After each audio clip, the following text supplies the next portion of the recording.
ಯಾರನ್ನೂ ಸಮಾಧಿ ಮಾಡೋಕ್ಕೆ ಹೋಗಲ್ಲ ವಿರೋಧ ಪಕ್ಷದವರು, ರಾಜಕೀಯವಾಗಿ ವಿರೋಧ ಮಾಡ್ತಾರೆ ಅಷ್ಟೇ.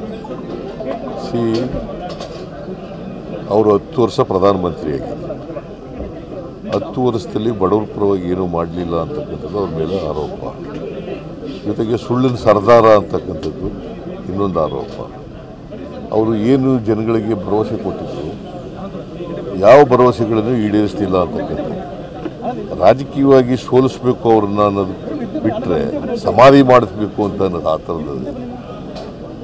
ಅವರು ದೇಶದ ಪ್ರಧಾನಮಂತ್ರಿ, ರಾಜಕೀಯವಾಗಿ ಸೋಲಿಸ್ಬೇಕು ಅನ್ನೋದು ವಿರೋಧ ಪಕ್ಷದವರು ಇದು ಇದ್ದೇ ಇರ್ತದೆ.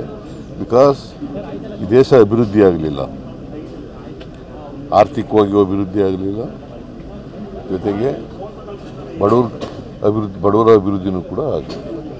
ಪ್ರಧಾನಿಯವರ ಬಾಯಲ್ಲಿ ಈ ರೀತಿಯಾದಂಥ ಮಾತುಗಳು ಬರ್ತಾ ಇರೋದು ಯಾಕೆ ಅವರು ಡೆಸ್ಪರೇಟ್ ಆಗಿಬಿಟ್ಟಿದ್ದಾರೆ.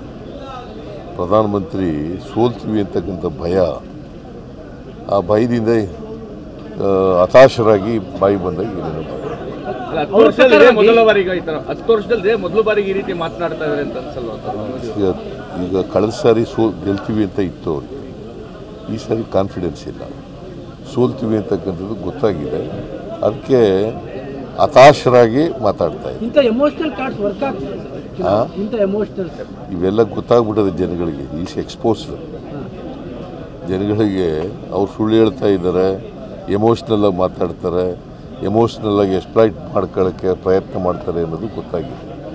ಸೊ ಜನ ಗೊತ್ತಾದ ಮೇಲೆ ಮತ್ತೆ ಒಂದು ಸಾರಿ ಮತ್ತೆ ಓಟ್ ಕೊಡಲ್ಲ. ಯಾವಾಗಲೂ ಮೇಲಕ್ಕೆ ಏರಿದವರು ಕೆಳಕ್ಕೆ ಇಳಿಲೇಬೇಕಲ್ಲ. ಸರ್, ಈಗ ಯಡಿಯೂರಪ್ಪನವ್ರು ಮಾತಾಡಿದ್ದಾರೆ, ರಾಜ್ಯದಲ್ಲಿ ಬರಗಾಲ ಇದೆ, ಹಾಗಾಗಿ ರೈತರ ಸಾಲ ಮನ್ನಾ ಮಾಡಬೇಕು ಮುಖ್ಯಮಂತ್ರಿ. ಅವರು ಏನು ಹೇಳಿದ್ರು ಗೊತ್ತಾ? ಸಾಲ ಮನ್ನಾ ಮಾಡಿ ಅಂತ ಏನು ಹೇಳಿದಾರೆ ಗೊತ್ತೇನ್ರಿ? ಏನು ಮತ್ತೆ ಇವ್ರಿಗೆ ಯಾವ ನೈತಿಕತೆ ಇದೆ?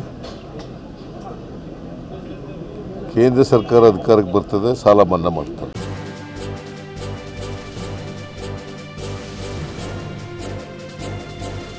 ಇದು ಮಾನವೀಯ ಸಂದೇಶದ ಜನವಾಹಿನಿ.